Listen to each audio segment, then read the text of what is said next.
Veritas Aquitus by Bones Boy 15, Chapter 19, Parade in Space. This is absolutely ridiculous, Kerma mumbled as he fastened the button on his overcoat from his tuxedo. The school had delivered the suits to teams with males that morning, all as bland and identical as the next.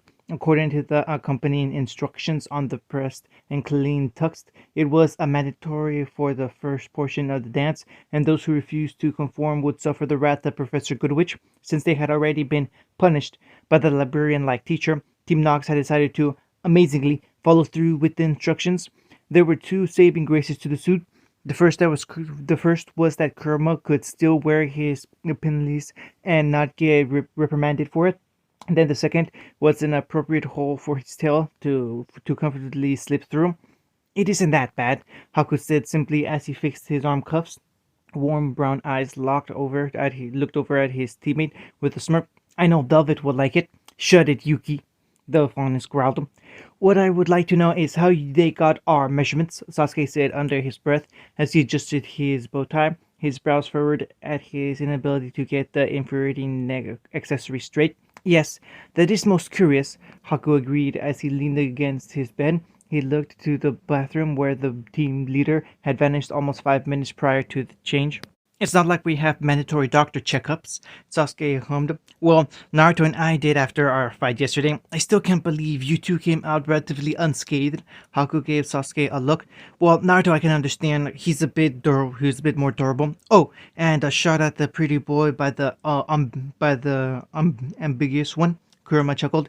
It helps that we weren't being entirely serious, Sasuke returned.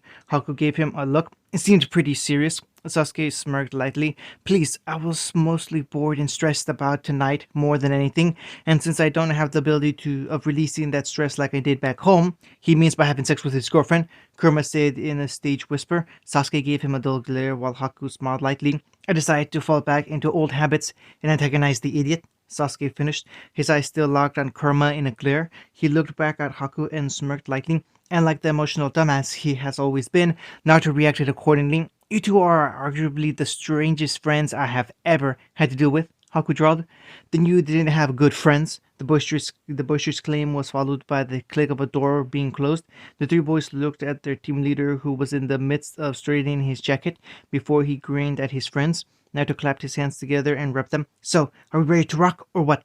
The foolish hooligans are covering for us until 9. Why is it always 9? Naruto's question cut Haku off. The ambiguous boy gave his team leader a small smile. Because it's your lucky number, Kurama said with a smirk. Fair enough. Naruto nodded. He gestured to Haku. Continue. Then at 9, we'll have Ospen's speech, followed by a 10-minute reprieve before we're needed on stage. Haku finished. He looked at the watch on his left wrist, which means if we leave now, we have only 2 hours to worry about mingling and dancing. Ah, it's so nice to have a secretary to keep us in line, Sasuke said with a smirk. Way to stick with the librarian fetish, Sasuke. Go chase your bunny, fox boy. Settle down, guys, Naruto said to his teammates. He walked to the door of the room and grabbed the handle. Let's get going before Sneeze sends an angry message. We're already a bit late. We're late? Haku asked. In the eyes of a woman we are, Sasuke muttered sourly, and Naruto shivered. Kurama smirked. Man, Sakura trained you too well. Glad you were both so stupid in the ways of the opposite sex that she couldn't focus her attention on me. Naruto and Sasuke laughed dryly at Kurama's joke before they left the room. Well, it's about time you showed up, Whisker Boy, Yang said with a smirk aimed at her boyfriend. She had a surprisingly modest white dress on, and her hair looked a tad more brushed than it usually was. A light application of makeup around her lilac eyes made them pop, thus making them the focus more than her slight cleavage. This usually was the focus either by Yang's choice or not. Her popping eyes roamed over her smartly dressed boyfriend, and her grin widened. Mama likes it when her boys dress up for her, she praised the three, as Kurama had gone to pick Velvet up like the good date he is, though her gaze remained mostly on Naruto. The boy in question walked around the podium Yang was standing behind, and gave her a quick kiss before he took her pen and marked his team off. Anything for my Yangle, Naruto quipped. His comment earned him a light shove from his girlfriend and a duel of groans from his teammates. I am not standing here and listening to you two flirt. Come on, Haku, let's go, Sasuke mumbled as he and Haku walked by the podium. Do not call me that, Yang chuckled at Naruto's lame quip and snatched her pen back from him, though it was amusing and earned him points for her pun use. Yang refused to be called Angel by such a cheesy pet name. Ah, but you call me Whisker Boy all the time? Not fair. Naruto pouted playfully. Oh, you act like you don't like it, but I know you do, Whisker Boy. Yang breathed the last two words out and fluttered her eyelashes. That is so unfair. I need punch now. Closest thing to a cold shower I'm going to get, Naruto said sourly while Yang laughed. You love it, she accused with a smile. Unfortunately, Naruto sighed in false defeat and turned to walk away, only to pause and face her once more before he did. Oh, and if anyone, guy or girl, tries anything, be sure to tell me. I can handle myself, you know. You don't need to defend my honor. This isn't your honor I'm defending, it's mine. After all, what sort of man allows another being to hit on his girlfriend without retribution? It would be like taking a shot below the belt and not reacting. Simply inexcusable, Naruto declared with an overdramatic enthusiasm that made Yang laugh. You're scaring the guests away, Yang accused as she put her hands on Naruto's shoulders to push him away. The sooner you're gone, the sooner more people will show up, and I can get onto the dance floor to draw all eyes to me with my natural beauty and my hot accessory. Using me in your scheme, Naruto narrowed his eyes at Yang while his grin remained on his face. You conniving attention whore, you. And don't you forget it, Whisker Boy. Yang grinned back as she poked him in the chest. The two blondes laughed once more before Naruto made his leave. He wasn't going to have much fun until the party really got started, and that would either be when Yang was relieved from podium duty or when 9 o'clock rolled around, depending on which occurred first.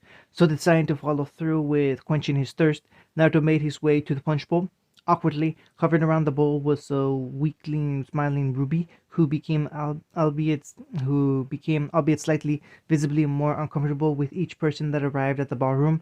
She was not comfortable with her appearance, as she appeared well put together in a black and red dress, but more with the strangers that continued to walk in and be mingling. Not for the first time, Nato wondered how the 15-year-old managed among peers that were 2 years older than her. With his friendly smile plastered on his face, Naruto approached his girlfriend's younger sister and his fellow team leader from the side. Is the punch any good? He asked. Ruby didn't turn to him and tensed as she was brought from her thoughts. It's fine. I mean, it's great. Well, finally facing him made relief wash over Ruby's features, followed by a small pout when she noticed the humor in his eyes. Naruto, that's not funny. I beg to differ, he said with a small chuckle as he filled the cup for himself. Naruto continued to smile lightly as Ruby pouted at him. He nudged her with his elbow as he stood at her side. Come on, Rubes, lighten up. It's party. Go mingle. Make some new friends. Don't be the punch bowl girl. Now you sound like Yang and our dad, Ruby groaned. She looked down at her punch with a small frown. Meeting people is hard. Well, I would say you're wrong, but we've got different personalities, Naruto said thoughtfully, noticing that his thoughts did little to help Ruby's disposition. He placed a hand on her shoulder. All right, then go look for some old ones like Blake and she and Son snuck out 2 minutes ago. The response made Naruto blink. He idly wondered what his pen pal was up to and brushed it off to continue focusing on the problem at hand. Okay, then why not go find a Weiss? Is busy obsessing over the tables, flowers, and her doilies. Doilies. Naruto narrowed his eyes as he stared off in the distance. Ruby snickered at his reaction, snapping him from his far-off stare. Okay, so your teammates ditched you? Been there. What about John? I actually haven't seen him or the rest of his team yet, Ruby said quietly. She fidgeted with her paper cup and looked up at Naruto curiously. Can we not talk about my poor people skills? You know, evading a problem is the same as running from it. Now you sound like my Uncle Crow. Ruby narrowed her eyes suspiciously. What are you? Smart as delinquent leader philanthropist, Naruto quickly replied before he took a sip of his punch. He noted the stare that Ruby gave him when he mentioned the last one. What? My parents didn't leave me broke. Far from it, actually. I donated most of it to the orphanage where I grew up and others across Vacuo once it was given to me on my 16th birthday. The rest is in the stock market. I could be a billionaire today and homeless tomorrow. Not that it matters to me. I've already paid for enrollment for Kurama and myself. Besides, I've always wanted to be a huntsman. You're rich? Ruby asked. Technically, Naruto said with another shrug. Not on the level that sneezes, but I'm not bad. Don't care about it really. Only thing that Leon is good for is helping others. I use mine for buying ammo, jackets, and ramen. But what about the whole money for pictures thing? Ruby asked. She saw the Leon symbol in his eye, figuratively, of course. She didn't literally see it. That would be silly. Like I've always said, more money means more ramen. Naruto grinned at Ruby. I'm always up for more ramen. And his parents refused to let him use his inherence for that. The baritone voice made the two teens turn to see Asuma, dressed in a nice tux as well as lacking his usual cigarette, and Kurnain's arm looped in his. The red-eyed beauty was stunning. Her wavy raven black hair flowed curtained down to the back of her shoulders, and she wore a primarily dark red dress that showed a lot of back. I like to keep that part to myself, Naruto muttered. Besides, they both loved the noodle goodness that was ramen. They knew it would continue on. The love of Om's noodles in the Uzumaki blood is too strong to be diluted by outsiders, which is why they put that specifically in their will, Naruto. You know, if given the chance, you would have blown it all on a ramen stand when you were younger, Asuma said with a smirk. Damn right I would, Naruto mumbled as he lifted his cup up to his mouth. Still would too. Kurenai shook her head and looked at Ruby. I'm not surprised you don't know more about his parents, Ruby. They're heroes in Bakugo, but unknown to all that they haven't helped in the rest of Remnant. I always thought it odd because they chose to attend Beacon as well. You think Ospen would promote such a thing? Yes, because Beacon, School to Bakugo's Bloody Death, and Thunder God has such a lovely ring to it, Naruto mumbled under his breath. Point to the blondie. Asuma nodded. Bloody Death? Ruby asked, her mind spinning. Mom's nickname. Personally, I like Bakugo's title more. The red, hot-blooded habanero. Naruto grinned. Throw in Dad's moniker, the Yellow Flash, and you get me, the Orange Titan. One thing Pop was good at was dishing out nicknames during the hidden middle class tournament. Asuma smiled fondly and his gaze clouded as he became lost in memories. Ruby's eyes sparkled. A title? That's so cool. The younger Beacon freshman pouted jealously.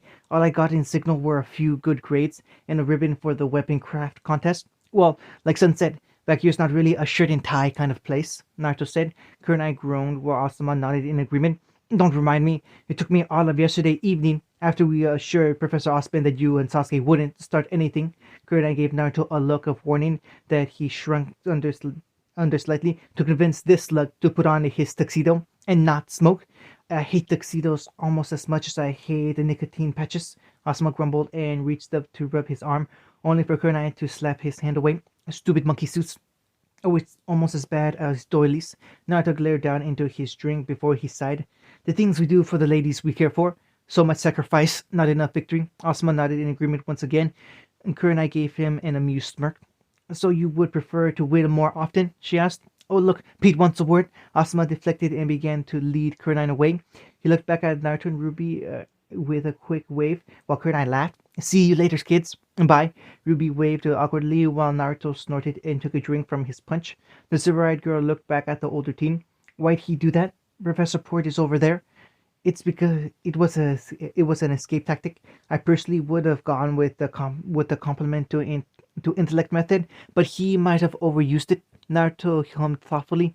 I should start to mix it up a bit. Can't be too flirty, and maybe get a real date set up. Am I really the one you should be talking to about this? Ruby asked. Well, you are technically the second most important figure in your sister's life whose approval I have to get, Naruto explained. He grimaced. Still have to meet your dad and our Uncle Crow, Ruby added. And Swai. Who is Swai? And why do I feel like that name will be used against me in future arguments with the bastard, particularly where my intelligence is concerned? He's our dog. Ruby pouted slightly. I miss Swai. Well, there's no rule that says no pets on campus. Naruto trailed off as his gaze fell on his fondest teammate as he walked past with Velvet, the rabbit-eared girl clad in what could only be described as the lovely and modest dress that matched her namesake. The sight of the two fondest made him recall an event long since past. On second thought, probably not a good idea. Kuruma doesn't really get along with wet dogs. What do you mean? Ruby asked the older boy. Probably shouldn't say anything, Naruto said loudly. He cleared his throat slightly and nodded to the couple that caught his eye.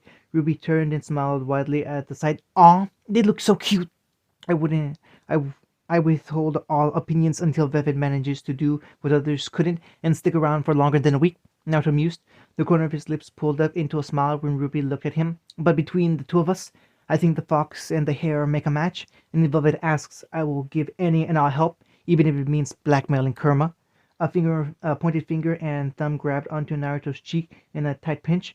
The whiskered blonde glowered as the familiar face of Coco Adele stood at his side and wiggled the flesh in her grasp. She wore an auburn-colored dress that showed a generous amount of her left leg, matching gloves and heels as well as a few pearl necklaces. Beside her was an apologizing smile and very well-dressed Fox, Alistar. Fox gave Naruto a small shrug and then turned to the side in order to pour himself some punch. Freaking traitor, Naruto thought bitterly while his eyes squinted in discomfort. Or is he a brilliant tactician? Ah, now is that sweet? Coco cooed in a smile as she tortured the teen she declared her younger brother. Seems like Blondie trained you so well. Coco, you have 3 seconds to let go of my face, or I will destroy your closet and everything within. Naruto warned his older sister. He grimaced as the pinch became harder and the cheek was pulled further. Would you care to repeat yourself, Naruto? I thought something stupid came out of your mouth. Coco's sweet smile became tighter and her brown eyes narrowed slightly. Ow, Coco, let go. That doesn't sound like an apology. Sorry. I won't do anything to your clothes. Now, will you please let me go? He was starting to lose feeling in his cheek. That's what I thought. Coco released Naruto's cheek and smiled at Ruby. So who's this then? Another little girlfriend I should know about? The scandal? Ruby, who had been giving Naruto a sympathetic glance, became the same color as her hood while the blonde in question rolled his eyes and rubbed his cheek. Yep, you got me, Coco. I'm cheating on Yang with her younger sister, right in the middle of this ballroom.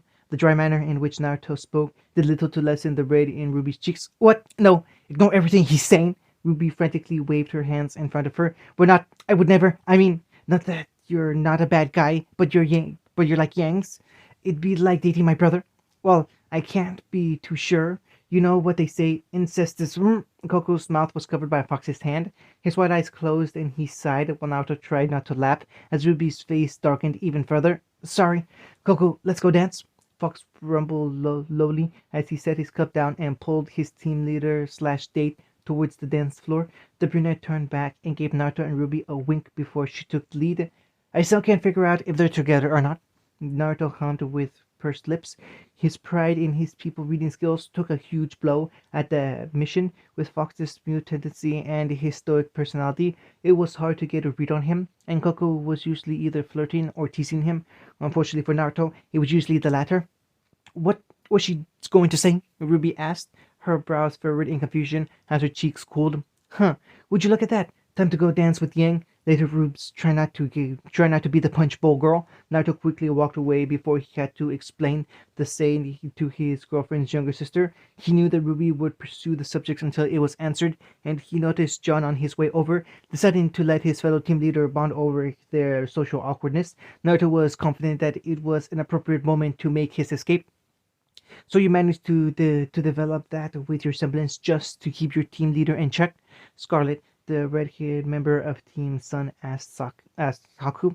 The androgynous boy had nearly stumbled into Scarlet completely when Carden brushed by him. The bully had regained a bit of his confidence in the small time that Naruto had been refocused his attention from keeping the egotistical members of Cardinal in each to more personal issues, such as his newfound and budding relationship with the powerhouse of Team Ruby. And no, Haku was not about to call Yang a distraction for Naruto. Far from it.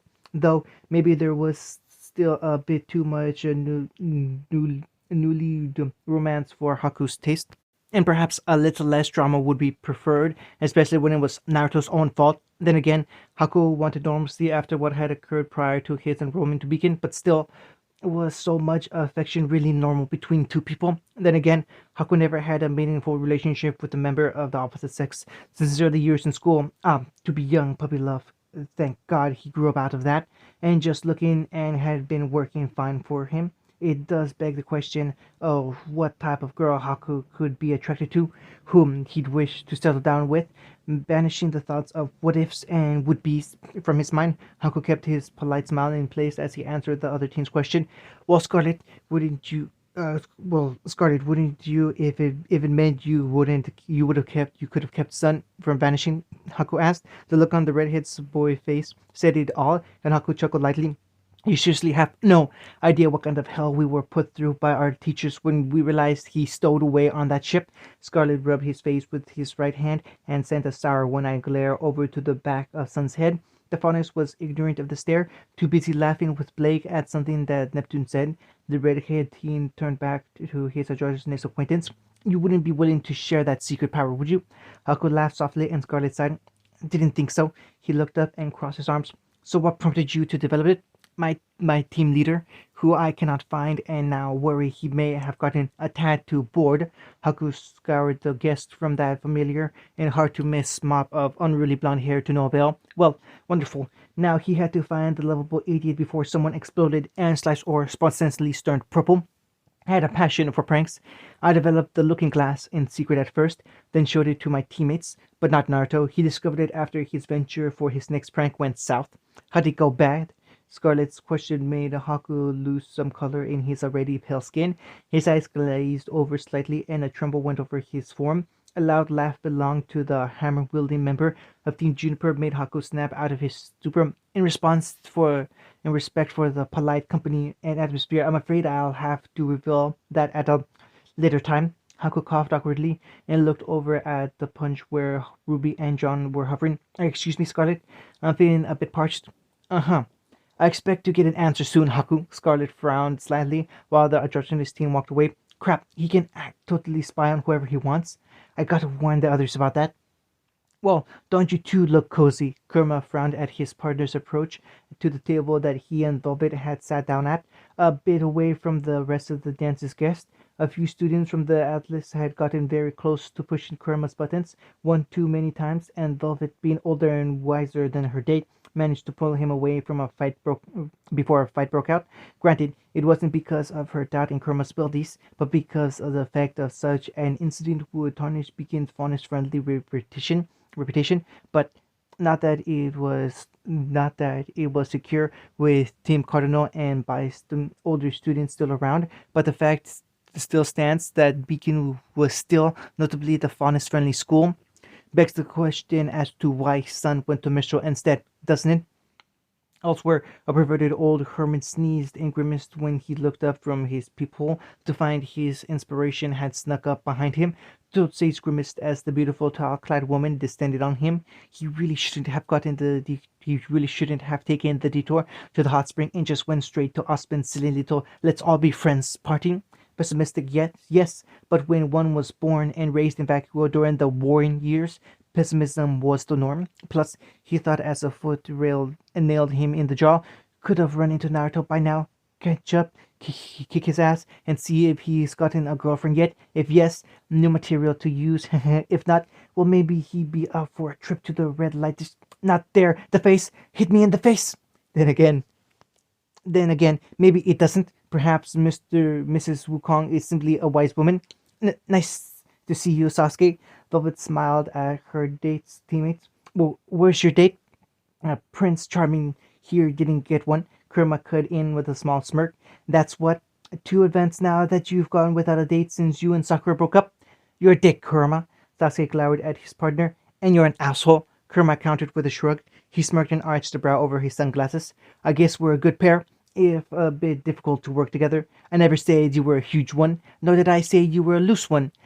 Kurama, Sasuke, Velvet finally managed to cut in, her cheeks red at their vulgarity. The two teens looked at her and she mustered up a glare. Language. Kurama and Sasuke stared at Velvet before the latter snorted. Kurama tried to conceal his smirk with his hand and ultimately turned his head away. Sasuke squeezed his eyes shut as his mouth turned upwards into a smile. Kurama's shoulders trembled and his hand hiding his smirk curled into a fist. A beat passed and Velvet hadn't dropped her menacing glare. The two partners lost it. Oh my god! Sasuke's laughter was concealed by the various other conversations going on around the ballroom. Velvet's cheeks darkened further and she crossed her arm over her chest. And just what is funny? Velvet asked, stuttering due to her slightly embarrassment. Vel, stop glaring. I can't handle it.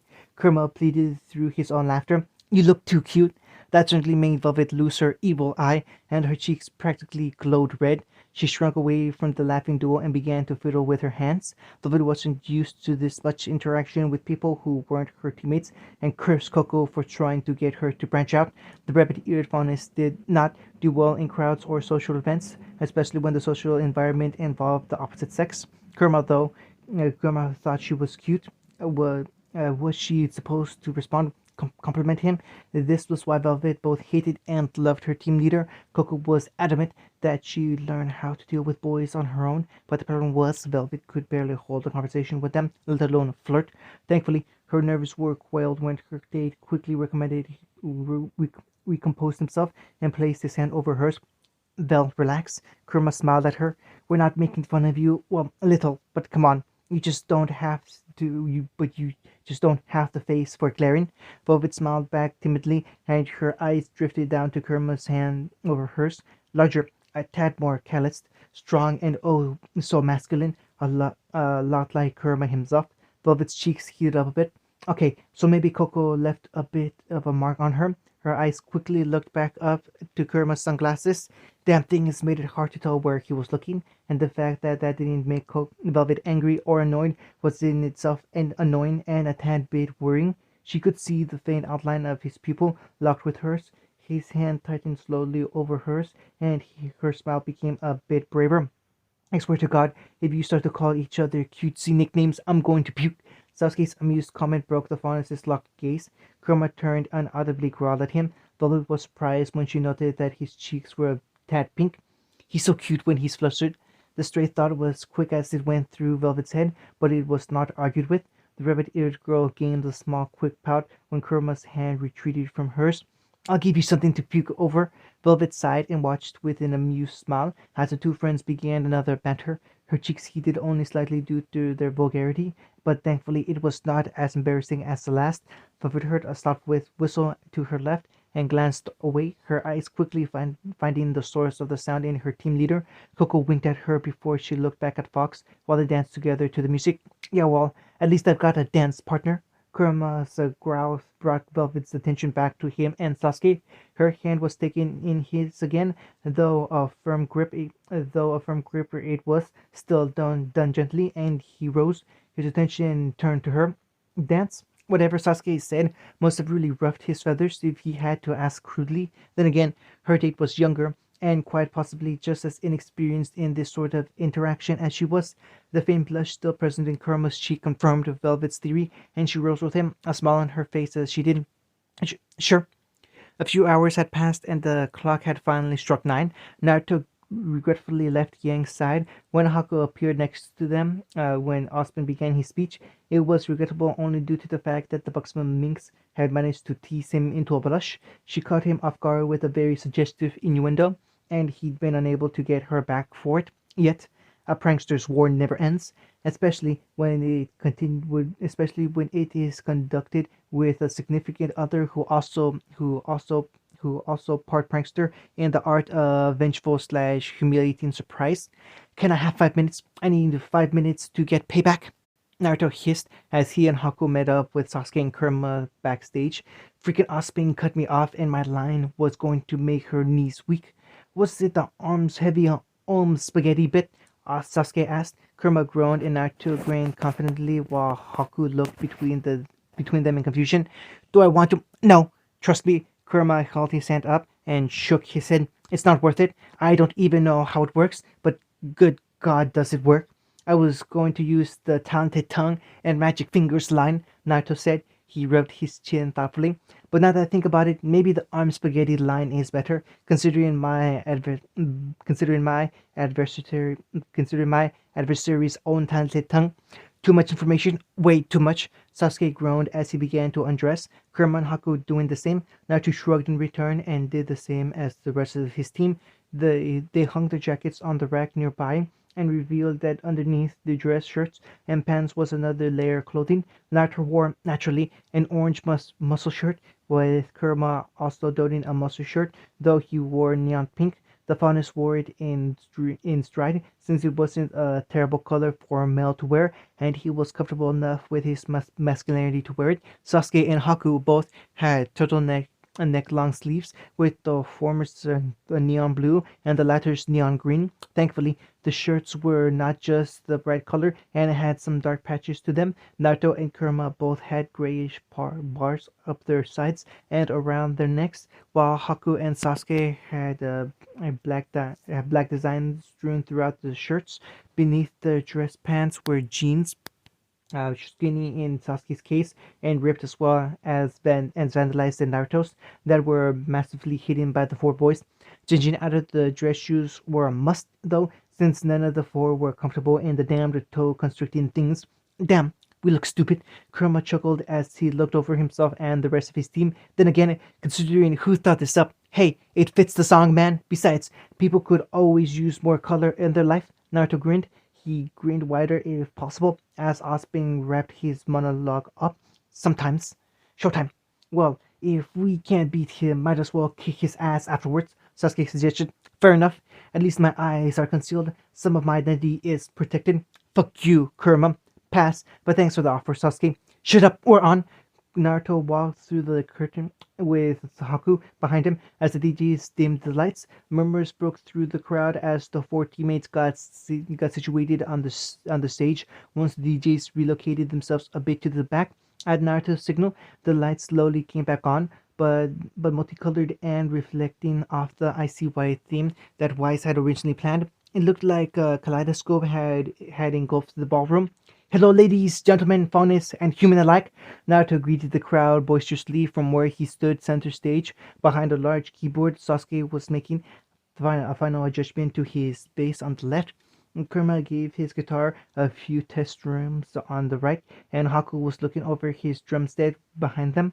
Naruto continued despite the mutters of disbelief. You might already know two of us as the rambunctious guys who knocked each other out yesterday. We are Team Nox of Beacon, and we would like to cordially welcome you in song.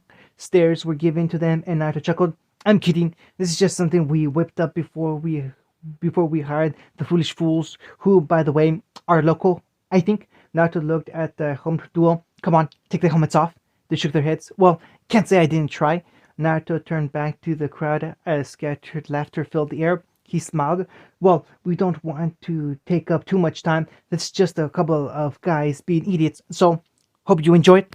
Okay, so the song that plays during this part is Different Colors by Walk the Moon. So if you want to listen along, you can play it, and that's pretty much it. Going back to the story. The blonde turned to Kurama, who nodded and began to strum as Haku drummed. Naruto and Sasuke leaned into their microphones to vocalize with their instruments joined in. The foolish fools in the back began to run the lights, making the ballroom's colorful lighting spin and dance to the beat. The whiskered blonde broke the vocal and began to sing, his voice soothing to the audience. Naruto grinned and sought out his fellow Vacuo natives, who cheered in agreement.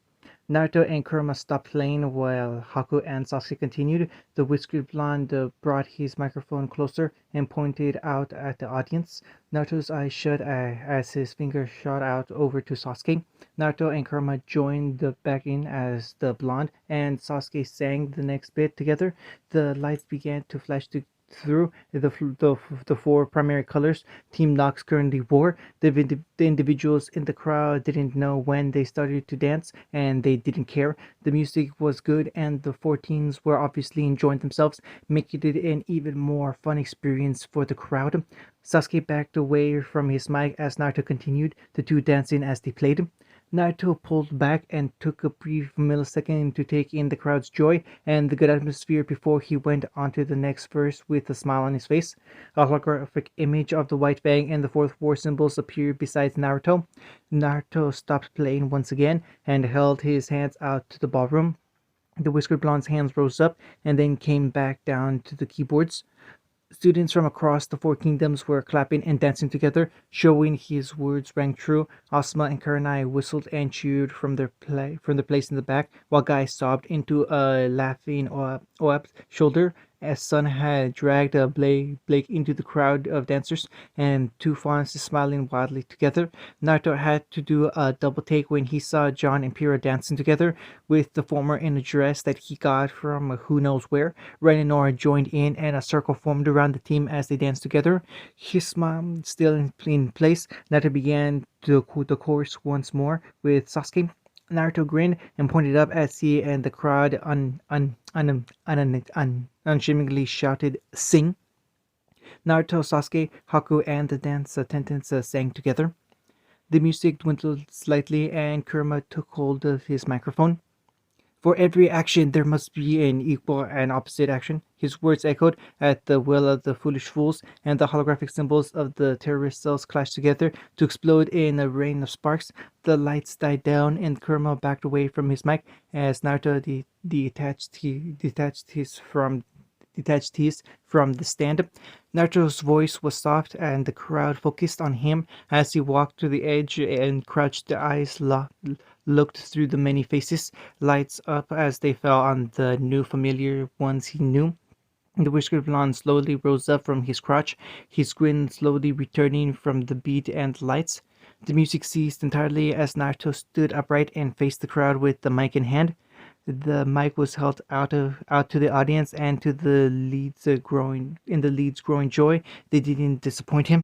The gathered many sang back in tune. The beaming blonde turned and had a bounce in his step as he walked back to his keyboard, while Kurama and Sasuke gave sharp strums.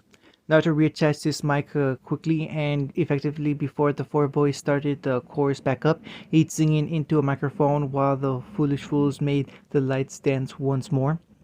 Kurama made his guitar sing the opening vocals to the chorus before the next line. Sasuke, Haku, and Naruto sang together. Kurama made his guitar sing once more.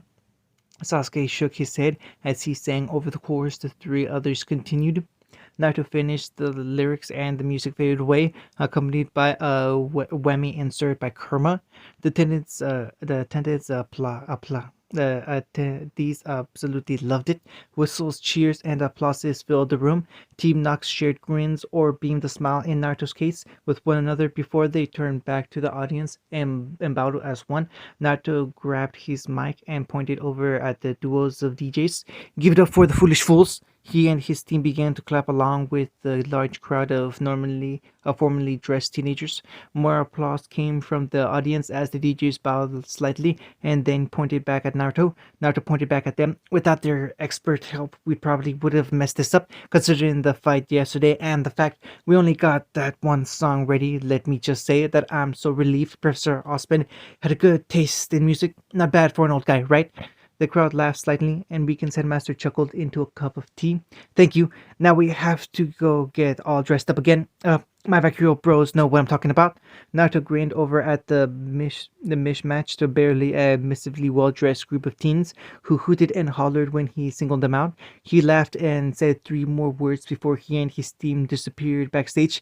"Thank you, and good night." End of chapter 19.